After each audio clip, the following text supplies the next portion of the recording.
forget to subscribe my channel Hang Duk Mana. Sas. Assalamualaikum, selamat datang lagi ke channel Hang Duk Mana. Mari kita dengar jawapan Datuk Lawang Adam yang menjawab isu kenyataan PAS ni. Apa dia cakap? Sejak dahulu lagi PAS bersederhana dalam perjuangannya.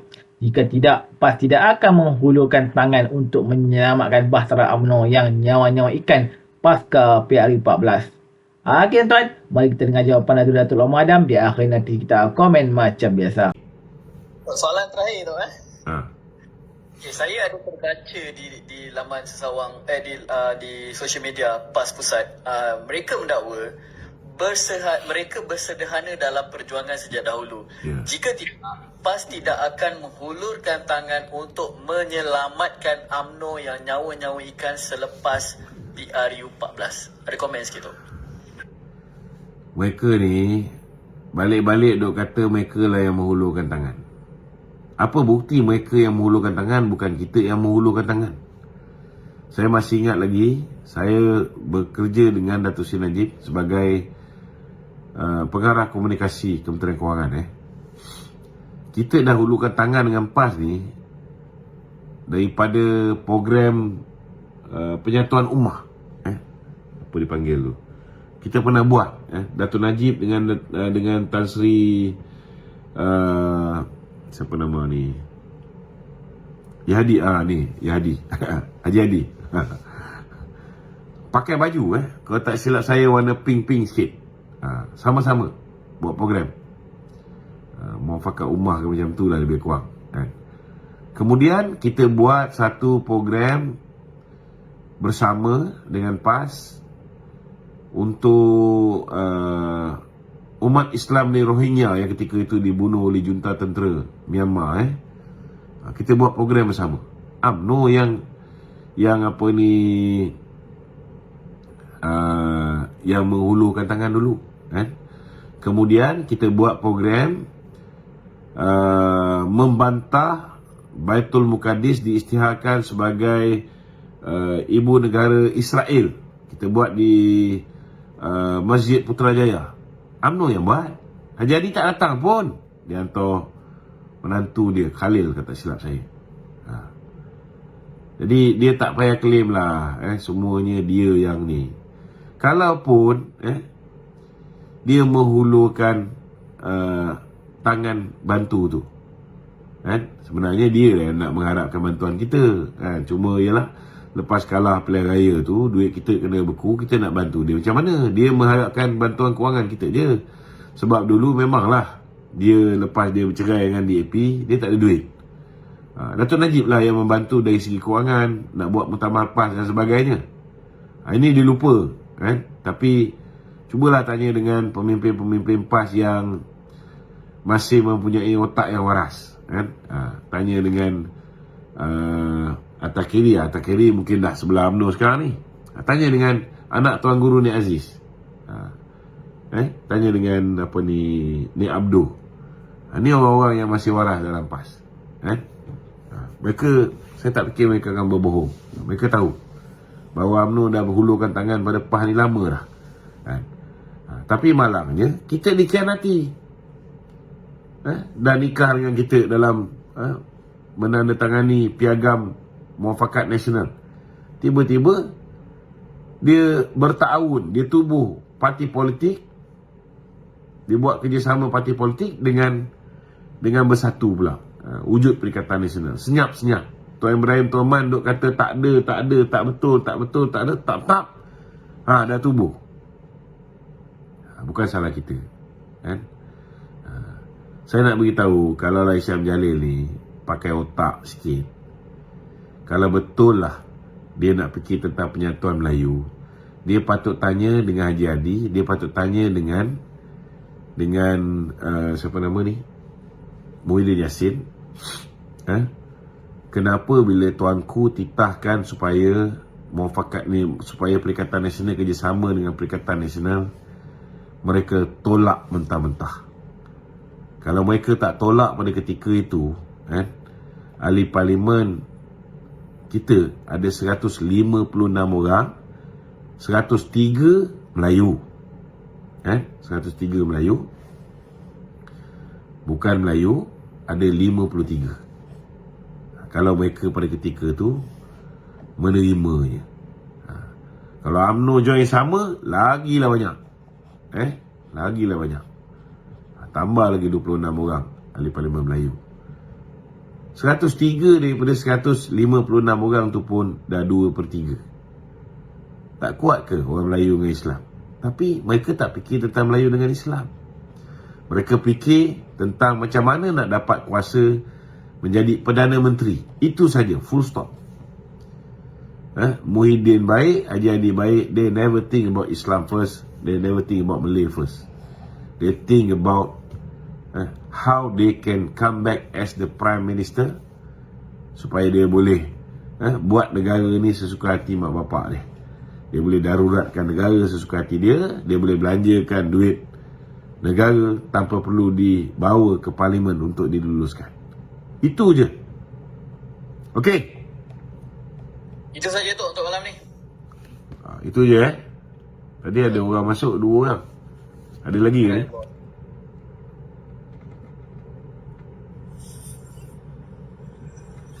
Assalamualaikum Datuk. Waalaikumsalam. Ya, silakan. Okey, soalan saya di terutama PAS lah, kebetulan bercerita pasal PAS malam ni kan. Okey. Saya nak lihat dari mana agaknya dinamika PAS yang selalu condemn UMNO, condemn Presiden UMNO, supaya UMNO letak Presiden letak jawatan, kemudian orang UMNO lompat parti supaya mereka boleh membentuk kerajaan. Apakah dalam masa yang sama para pemimpin PAS tidak mengiktiraf kehadiran MP daripada Sabah dan Sarawak, GPS dan GRS? Apakah mereka ini tidak ada dalam radar mereka, ataupun mereka anggap dua kumpulan daripada Borneo ini adalah orang yang akan ikut semata-mata kerana mereka mampu membentuk kerajaan? Itu soalan saya. Terima kasih. Saya rasa kalau kita tengok daripada peringkat awal pun kan, memanglah GRS ni memberikan sokongan kepada Tan Sri Muhyiddin untuk diangkat menjadi Perdana Menteri kan. Jadi saya tak tahulah sama ada sekarang ni sudah ada perundingan di kalangan mereka untuk melibatkan geng-geng GRS ni ataupun tidak. Ini kita tak tahu, lebih baik kita jangan cakap. Cuma kalau mereka setakat libatkan GRS pun dia dapat lebih kurang 6 kursi. Kalau mereka libatkan Sarawak, mereka dapat 23 kursi. So suka tak suka, kalau tanpa sokongan daripada UMNO, they are nowhere. Dia tak boleh pergi mana pun.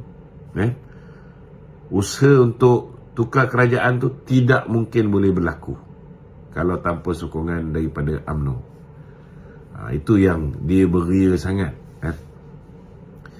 Tetapi dia orang ni saya anggap sebagai macam kera sumbang. Orang kalau bijaksana, kita nak anak dia orang ni, kita nak anak dara orang, kita pujuklah mak dia ataupun pujuklah bapak dia. Betul tak? Contohnya, dah tahu 30 orang ahli parlimen daripada BN ini, bapak dia ialah Datuk Seri Zahid sebagai pengurusi Barisan Nasional.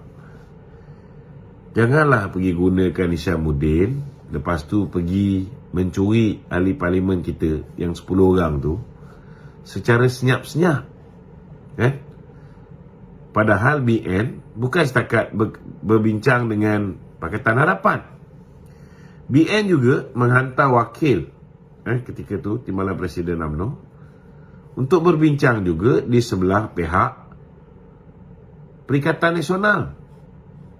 Di peringkat awal tu maknanya dua-dua pihak kita berbincang. Sudah pastilah kita akan pilih yang terbaik daripada hasil perbincangan tu kan.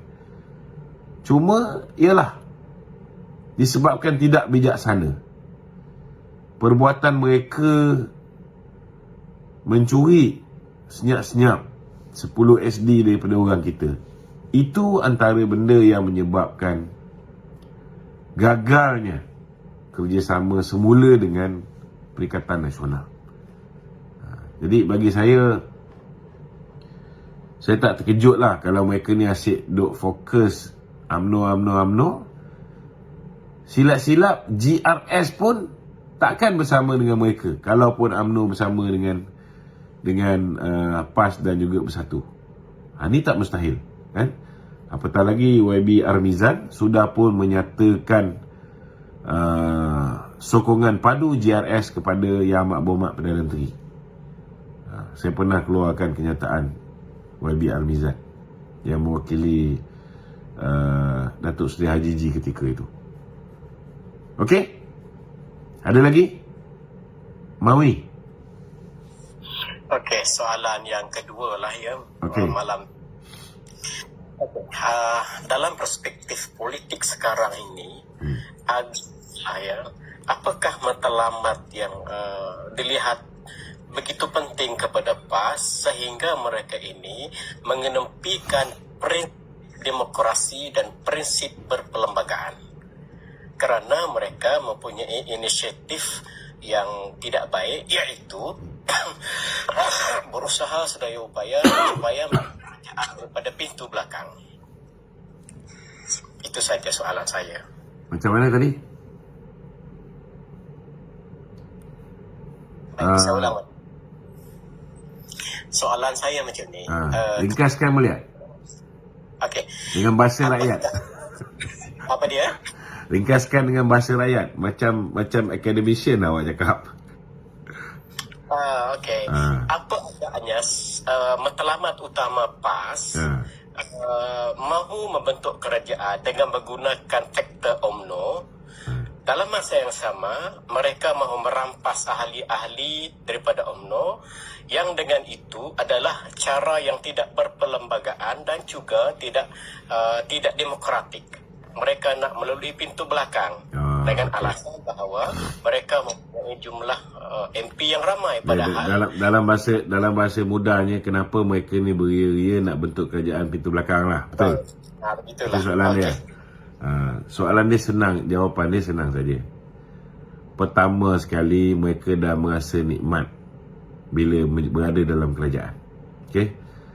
Bila mereka dah berada dalam kerajaan, mereka boleh gunakan fasiliti kerajaan, mereka dapat jawatan menteri, mereka dapat jawatan timbalan menteri.